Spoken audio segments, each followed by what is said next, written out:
Now, in spite of the recession, savvy investors continue to play in the property market. Real estate entrepreneur and group CEO of Landmark Africa, Paul Onwuanibe, tells us why he remains optimistic about the investment climate. Take a look.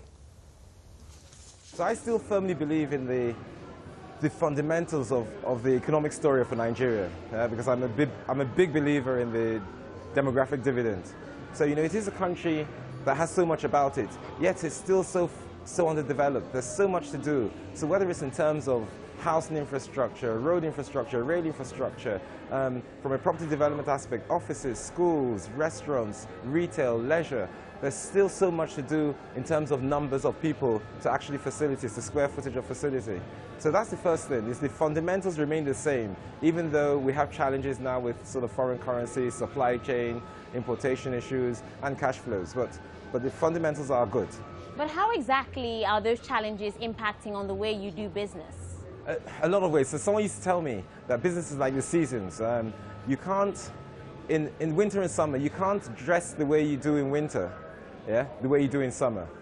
So there's no such thing as bad weather, only inappropriate clothing. And business is the same. So, when there's in boom time, you behave in a certain way, and in recession time, you behave in a certain way. The real estate business is a little bit tricky in that it's a long-term business. So to give you an example, where we're standing today, when it was a piece of land, when it was still a dream, that was 7.5 years ago. Now, 7.5 years ago, if I had to think and say, I want to create all this, and the economy was bad, the markets were diving, the currencies were in a mess, the supply chain was ruined, and we didn't do it, then you come out 7.5 years later, you're in a different world.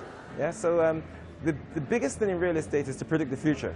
So you decide what I'm doing today will come to being in 3 years' time, or 5 years' time, or 10 years' time, and try and predict what that would do. Now, what are we doing? So we've arrived at a time that's bad in a way, but people still have to eat, and they eat in restaurants, and you still have to go to shopping centers to buy your food. You still have a roof over your head. Our kids still go to schools, and we still go to work. Yes, the only thing that's not trading as much as we would want is sort of cash flow. But a lot of those sectors that you mentioned are in a recession, from the real estate sector to the food business. Isn't that worrying for you? It is risky, and it is worrying to an extent. But it's a long-term business. Real estate is not a business. We're not trading. So we're not trading where we sell something, we buy something today at $10, and we sell it tomorrow at $8, and we've made a loss. What we're doing today has two things of appreciation. First of all, there's cash flow and there's capital appreciation. So it takes a long time to suggest. And the key issue in real estate is to make sure that financially you can accommodate, you have staying power. So you can ride some of these storms. It just means, yes, your cash flow won't be as positive as you would like it to be over maybe what is a long period of time. Could be a couple of years. So it's a matter of creating that staying power and cutting your coat according to your size. Look, on Fridays, Saturdays, there are 2,000 people here. They're drinking, they're eating.